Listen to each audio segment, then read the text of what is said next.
Bienvenue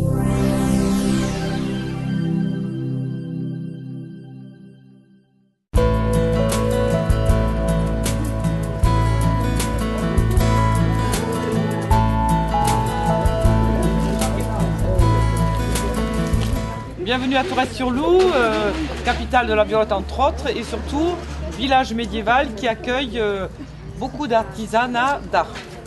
La journée d'aujourd'hui, ça va être surtout essentiellement là-dessus, puisque c'est une journée européenne. Donc nous accueillons depuis très longtemps, Tourette accueille des artisans, et les premiers des artisans que nous avons accueillis, c'était des tisserands. Le village de Tourette est un village de tisserands. Donc maintenant, ça s'est assez diversifié.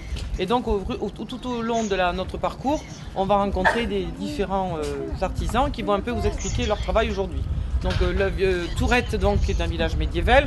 On va rentrer par une porte cochère. Là, avant, c'était un fossé. On appelle ça la barbacane. C'était donc le fossé. Là, le village était entouré de fossés.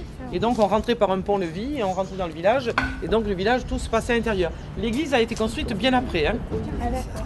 Donc on rentre dans le village médiéval, donc ce village qui est au perché, puisque nous sommes village de Tourette-sur-Loup à 450 mètres d'altitude, et un village qui est construit sur un éperon rocheux. Hein. Donc vous allez voir, prêt à la défense, et donc un village qui était aussi super bien exposé au soleil, avec une très belle vue sur la mer, et de là on pouvait surveiller tout ce qui pouvait nous arriver pour éventuellement nous combattre. Hein. Un village qui a accueilli aussi des personnalités naturellement. Dont nous ne faisons pas partie. Voilà, aujourd'hui c'est pour les personnalités. Du bosque, leur spécialité c'est le bois d'olivier. Hein, il ne faut pas, c'est l'olivier. Vous avez vu que pour le mettre pour le porter, il est obligé d'utiliser un palan parce que c'est lourd. Il travaille avec la scie. C'est lui qui dirige la forme. Voilà. En fait, ils ont utilisé un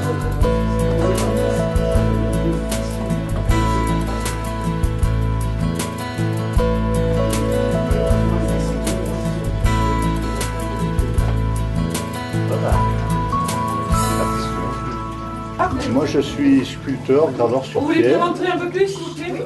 Et je vais vous expliquer en 2 mots. C'est-à-dire que je fais beaucoup d'art religieux. Je fais mes maquettes en pierre. Et quand le client est d'accord sur la qualité de la pierre et sur le prix, on choisit une grosse pierre en fonction de ses moyens. Quoi. Voilà. Donc c'est de l'ornement ou de la statuaire.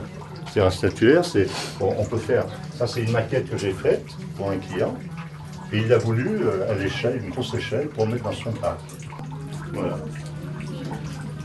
Et par exemple, pour faire ce genre de choses, ça demande combien d'heures de travail? Il ne faut pas compter les heures. Oui, mais... Non, on commence et on finit. Voilà. J'ai pas beaucoup de place. Hop. Vous voyez?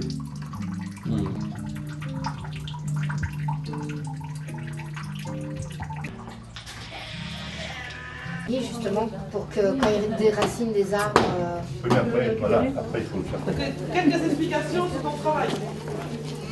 Comme l'an dernier. Attention à la marche. Donc, attention les sacs. Attention les sacs, sinon on casse. Hein. Une terre qui cuit à une température plus élevée que les autres terres, c'est-à-dire elle cuit à 1280, pour qu'elle se vitrifie justement, et qu'elle résiste au gel, qu'elle ne bouge pas du tout avec le temps. Votre four il est électrique? Le four est électrique, oui. Il est là derrière, là.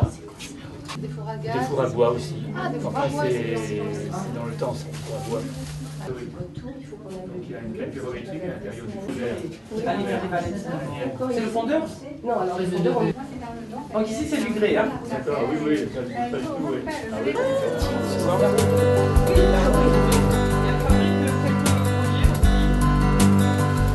Donc là, on a l'anniversaire, j'ai choisi la forme là.